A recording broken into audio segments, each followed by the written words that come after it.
ഓരോ ഭക്ഷണം ഉണ്ടാക്കുമ്പോഴും എനിക്ക് എൻ്റെ കുട്ടിക്കാലത്ത് അമ്മയുടെ കൂടെ ഉണ്ടായിരുന്ന സമയത്തെ ഭക്ഷണമായിട്ടുള്ള ചെറിയ ഓർമ്മകളൊക്കെ വരും. ഞാൻ എൻ്റെ +1 +2 സമയത്തൊക്കെയാണ് തോന്നുന്നു കൂടുതലും മുട്ടച്ചോറ് കഴിച്ചിട്ടുണ്ട്. അമ്മ ചോറ് പാത്രത്തിലെ ചോറാക്കി തരുമ്പോൾ ഞാൻ പറയും അമ്മ എനിക്ക് മുട്ടച്ചോറ് മതിയെന്ന്. അമ്മയുടെ മുട്ടച്ചോറ് എങ്ങനെയാന്ന് വെച്ചാൽ കുറച്ച് മുളക് പൊടിയും ഉപ്പും കൂടി കോഴിമുട്ടയിൽ ഇട്ട് ചേർത്തിട്ട് അത് നന്നായിട്ടൊന്ന് ഉടച്ചെടുത്തതിന് ശേഷം ചോറും കൂടി മിക്സ് ചെയ്ത് തരുന്നതാണ്.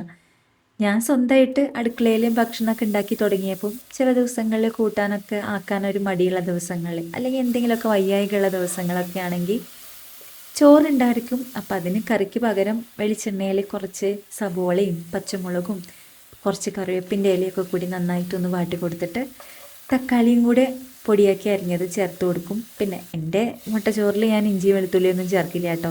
അതൊക്കെ ചേർക്കുന്നവരുണ്ടാവും. ഞാൻ എപ്പോഴും എളുപ്പപ്പണി നോക്കുന്ന ആളാണ്. പിന്നെ എനിക്ക് ഈ ഭക്ഷണം കഴിച്ചുകൊണ്ടിരിക്കുന്ന ഇടയിൽ ഇഞ്ചിയെ വെളുത്തുള്ളിയൊക്കെ കടിച്ചു കഴിഞ്ഞാൽ എനിക്ക് രുചി പോണ പോലെ തോന്നും. അപ്പം അതിലേക്ക് കുറച്ച് മഞ്ഞൾപ്പൊടിയും മുളക് പൊടിയും പിന്നെ ഗരം മസാലയോ അല്ലെങ്കിൽ ചിക്കൻ മസാലയോ ഏതെങ്കിലും ഒന്ന് ചേർത്തിട്ട് അതൊന്നായിട്ടൊന്ന് വഴറ്റി കൊടുത്തതിന് ശേഷം മുട്ട പൊട്ടിച്ച് ഒഴിക്കും കേട്ടോ. അപ്പോൾ ഞങ്ങൾ 2-3 പേർക്കായിട്ടാണ് ഉണ്ടാക്കുന്നത് വെച്ചാൽ 2 മുട്ട എടുക്കും.